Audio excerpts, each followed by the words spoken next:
if you can, compare and contrast the fight between yourself and Floyd Mayweather Jr. and tonight's bout with Terence "Bud" Crawford, if you can. No, I think Crawford is way better than Floyd Mayweather. Who do you think wins in a fight, you or Prime Floyd? Me. Questions? Why would you think that I would say Floyd? I don't know. I thought you'd hesitate maybe even a bit, but no. Nah, not at all. It was a statement that sent a shockwave through the entire boxing world, delivered not by a ringside analyst or a retired legend, but by the one man who had stood in the eye of the storm with both fighters. After 12 grueling rounds against Terence Crawford, a bruised and defeated Canelo Alvarez stood before the media. He was asked to compare the man who had just dismantled him to the legend who gave him his first loss years ago, Floyd Mayweather. Canelo didn't hesitate. With the world watching, he delivered a verdict that was as stunning as it was definitive. I think Crawford is way better than Floyd Mayweather. This wasn't just an opinion, it was a warning. We had to go. We don't. Can you elaborate on why Crawford is better than Mayweather? It's just a little bit of detail. Oh, he can switch. He's very smart guy. He's better. A warning from the only man on the planet qualified to give it, and it raised a terrifying question for the Mayweather empire. What if the undisputed king of money and fame was no longer the undisputed king of the ring? The stage was set for what many pros called an impossible task. Crawford, the masterful welterweight champion, was daring to jump up 2 full weight classes to challenge the undisputed super middleweight king, Canelo Alvarez. This wasn't just a champion versus champion fight, it was a legacy-defining gamble. Canelo was the bigger man, the stronger puncher, the face of the sport. Crawford was seen by many as the underdog, a brilliant technician whose skills might not translate against a physically dominant force. But what unfolded under the bright lights of Las Vegas wasn't the competitive chess match everyone predicted. Crawford didn't just win, he put on a masterclass. He was faster, sharper, and shockingly, he seemed to be the one controlling the pace and power of the fight. He neutralized Canelo's offense, frustrated him with angles, and punished him with a precision that bordered on surgical. The victory made him the first male boxer in the 4-belt era to become the undisputed champion in 3 separate divisions. This is the situation, guys. No one has ever been a 4-division champion in boxing. Not a real one. Oh, Pacquiao won 8 and Oscar De La Hoya won 11 and this one won 15. No, I'm talking about Ring Magazine champ or lineal champ. You are the champion of that division. Get them all. Forever, the record was 3 by Henry Armstrong. Manny Pacquiao was the first dude to really win 4. Floyd gets credit for 4 for beating Canelo, but that wasn't at the junior middleweight limit. I don't count that. Right. I don't count that. Right.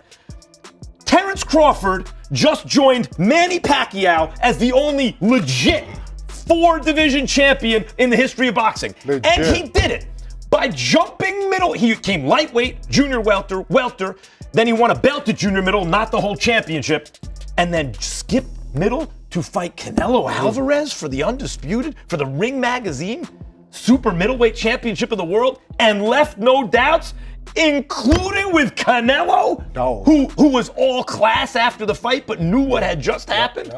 A truly historic achievement that catapulted him from a pound-for-pound great into the rarefied air of the all-time legends. Because you are the GOAT of this era, Terence "Bud" Crawford. What was his power like? Have you been hit by anybody that strong before? I've been hit harder. No, in a real fight, not a sparring. In a real fight. Avanesian, I mean not Avanesian, but Mean Machine hit harder than Canelo to me. To be honest. Terence. Congratulations. On that night, it became clear that Crawford wasn't just another champion. He was an era-defining fighter, and the world had just been put on notice. Canelo Alvarez's post-fight statement was so devastating because of its source. This wasn't speculation from the cheap seats. This was a confession from the one. When a 23-year-old Canelo lost to a prime Floyd Mayweather in 2013, he was outboxed by a defensive genius at the peak of his powers. But when a mature, seasoned, and reigning undisputed champion Canelo lost to Terence Crawford, he was thoroughly outclassed. He admitted it himself, telling reporters, Can you describe what it was like for you fighting Bud, what he was doing that was giving you the kind of problems that you couldn't really do enough to get what would have been, I guess, a close decision? Y para todos, ¿cómo fue enfrentar a Bud Crawford, los problemas que te dio y cómo no pudiste seguir con tus planes? We already know. We knew Crawford is a great fighter, and I did what I supposed to do, right? I tried for every way, and I trained really hard, and he deserved all the credit. No, I try my best tonight, and I just cannot figure out the style. Was it something specific, the movement or his speed or power, or what? Was there something you could put your finger on that gave you the most trouble? Everything. Okay. He have everything. He couldn't solve the puzzle. That single admission speaks volumes. Mayweather's puzzle was one of defense and timing, a code that 50 men failed to crack. But Crawford presented something else entirely, a complex storm of offense, defense, power, and intellect, all executed from both southpaw and orthodox stances. See, I think that for me, I watch defense as much as I watch offense. So Yeah. like I thought like watching Bud catch those shots off his glove, He looked amazing. so amazing. Yeah, to he me. looked good. Yeah. He He'd looked go to a great. body and he'd catch that and come up with an uppercut. You know, just all those things that seem. He looked great. Yeah, I've never seen anybody do that to ever. No one has. Yeah, he's the best. Canelo. Yeah, Ever. he's the best. And I think he would do that to Canelo on his best day. His way. And Canelo said it. He goes, I couldn't figure him out, No, which is why he probably won't fight him again. In a way. they'll fight again. You think so? The payday. Yeah, but so you're gonna get Canelo because the money's in Canelo Crawford, the rematch. I don't want to see it, but I want Crawford to get paid, so might as well do it. We got Crawford. Do you think he stays there at 168? Does he go down to 160 and try to get another weight class? I'll start with him first. What's his next move? He said he doesn't want to rematch with Canelo, but I think that'd be on the table. That's going to be a ton of money, obviously. I think that the Canelo fight may be so big that it's a fight that he is going to actually probably say yes to. I mean, he has to feel comfortable he can win again. It's not like he got lucky on a one-punch knockout. He won that fight. Yeah, he won the fight, so I mean, I don't see him being. There's no reason for him to be scared. Right. And I think that that might be the fight that he'll take out of all the offers that's out there, because now he's at 68. He don't want to go backwards and go down in weight classes and things like that. Canelo experienced both puzzles firsthand, and his conclusion was immediate and unwavering. Crawford was simply way better. This wasn't a casual remark, it was the testimony of the ultimate witness, a verdict delivered from inside the ropes. He had felt the skill of both men on his own chin, and for him, the debate was over. While Canelo's verdict was the shot heard around the world, he was far from a lone voice in the wilderness. For years, the whispers had been growing louder in boxing circles, and Crawford's monumental win turned those whispers into shouts. A chorus of legends and former champions, men who understand the brutal science of the sport, began to echo Canelo's sentiment. Sugar, Shane Mosley, a Hall of Famer who faced a prime Mayweather, suggested that Crawford's unique blend of power, versatility, and stance switching would give him a definitive edge over the money Mayweather version of Floyd. I think Crawford is better. It would have been a tough fight, but I think Crawford would have the edge over Mayweather because of the long arms and because it's bigger. But Mayweather is definitely a technician. I mean, like Crawford said, Mayweather has his era, and Crawford, this is his era. Money made all day. Right here, a light million. Over there, counting up another million over there. Walk with me, ladies and gentlemen. Let me take you into my life. So Andrew Jackson, of course, is on the 20. Benjamin Franklin right here. Money made all day. We in the bank, doing what we do best, counting money. Former world champion Tim Bradley was even more direct, stating he believes a prime Crawford would beat a prime Mayweather, arguing that Bud possesses the rare combination of tactical genius and genuine punching power needed to hurt Floyd, something very few have ever managed. Perhaps the most compelling endorsement came from Amir Khan, another fighter who shared the ring with Crawford. Khan described Crawford's timing as so on point and called him one of the best he ever faced, even over Canelo. He went further, stating if he were to fight any welterweight, being Manny Pacquiao, being Errol Spence, being even Floyd Mayweather, I think Crawford would beat a lot of them, maybe all of them. Coming from a man who was systematically broken down by Crawford, it serves as a chilling testament to his undeniable greatness. The consensus was forming. This new king was a different kind of monster. As Terence Crawford was cementing his place in boxing history by taking on the most dangerous challenges, Floyd Mayweather was forging a very different kind of legacy. Who's the best boxer, in your opinion, right now? European. No, world. Best fighter in the world, yeah. I think it's Terence Crawford. Right now, in your opinion, who's the best fighter in the world?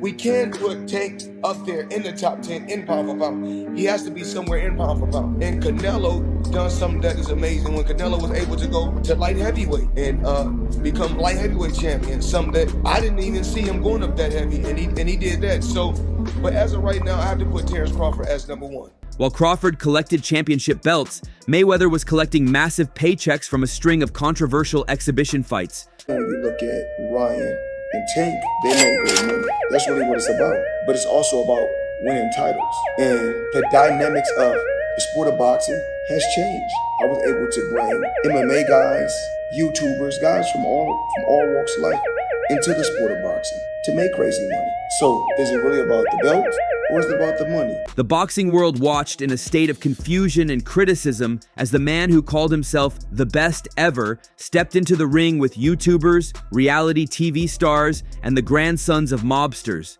These weren't fights, they were spectacles, carefully orchestrated events that seemed designed to protect his perfect record while maximizing profit.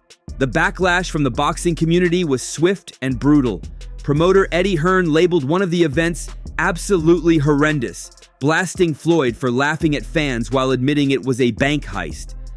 Logan Paul v Mayweather, you know, getting a lot of questions on that.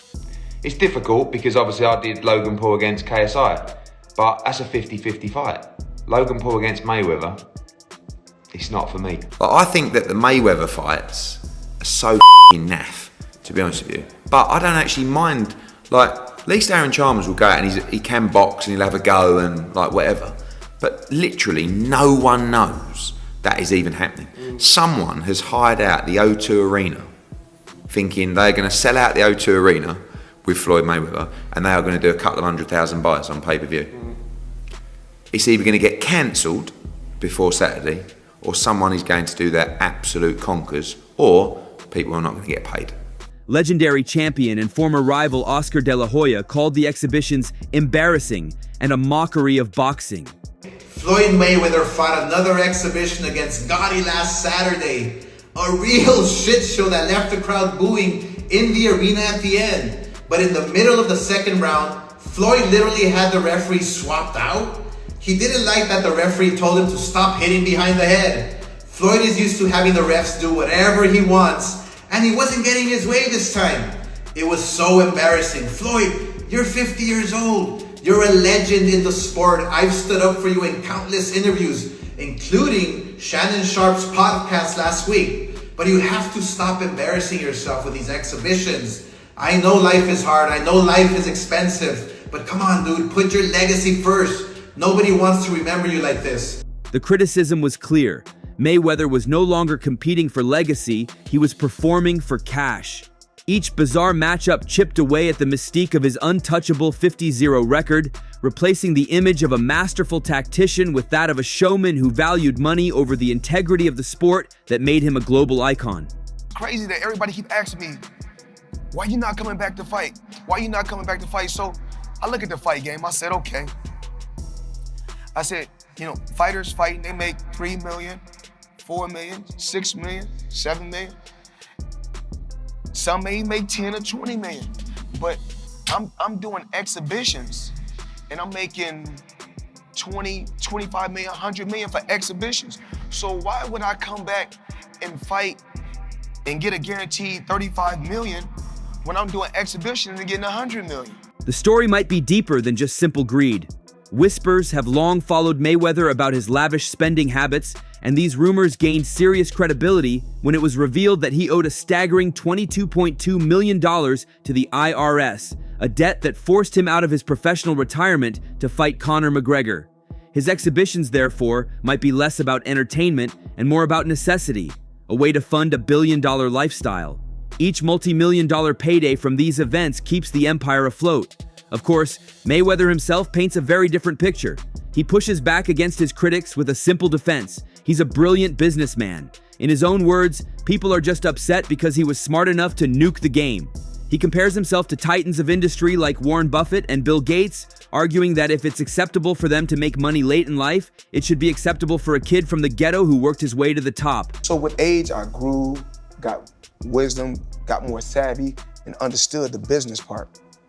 And once I said, I'm no longer gonna be just an athlete, I'm gonna be a businessman. See, a lot of the fighters right now in boxing, they're just fighters. Right. I'm a businessman. So right now, I'm retired. But you got guys like Warren Buffett that's in his 80s or 90s that can still make a ton of money. The conflict is clear. Is this a desperate attempt to stay financially afloat? Or is it the calculated final chapter of a master businessman who beat the system? While he sees it as smart investing, the boxing world sees a legend more focused on his wallet than his legacy, creating a vulnerability that no one ever thought they'd see. This is where the two paths violently collide. As Mayweather defends his money-making spectacles, Crawford is solidifying a legacy built on pure, undeniable skill. And Canelo's statement was the final, deafening alarm bell. It served as a stark public warning to Floyd Mayweather. Terence Crawford is not a YouTuber. He is not a retired MMA fighter. He is a prime pound-for-pound killer who many experts, and the only man to fight them both, now believe is a superior fighter to even a prime Floyd Mayweather. A fight against Crawford wouldn't be another easy payday. It would be the single greatest threat to the one thing Mayweather holds most dear, his perfect 50-0 record. All the defensive mastery in the world might not be enough to stop a fighter who can switch stances seamlessly, who possesses devastating power in both hands, and who has the highest ring IQ in the sport today. Stepping into the ring with Crawford would mean risking everything. A loss wouldn't just be a number on a record, it would shatter the entire myth of invincibility that the Money Mayweather brand was built on. The boxing world sees the danger, and the consensus is that this is one fight Floyd should and must avoid at all costs. The risk is catastrophic, and the reward is non-existent. In the end, we are left with a tale of two very different legacies. On one side stands Floyd Mayweather, the financial king and architect of the modern boxing pay-per-view, now seemingly content to count his millions in carefully selected low-risk events that blur the line between sport and entertainment. On the other stands Terence Crawford, the quiet craftsman from Omaha who has taken the hardest road possible, collecting every belt in his path and earning the undisputed respect of his peers as the most dangerous fighter on the planet. Canelo's shocking verdict has redrawn the lines of history, forcing the world to reconsider who the true master of this era is. The narrative has irrevocably shifted. The question is no longer who could possibly beat Floyd, but whether Floyd would even dare to try and beat Crawford. Has the student truly surpassed the master? Is Mayweather's silence on the matter a savvy business move to protect his brand? Or is it a quiet admission that he knows he would finally meet his match? So, that's all from today's video. If you enjoyed it, remember to leave a like, subscribe, and ring that bell icon so you never miss our upcoming videos. And don't forget to share your thoughts in the comments section. Stay tuned, and we will catch you in the next video.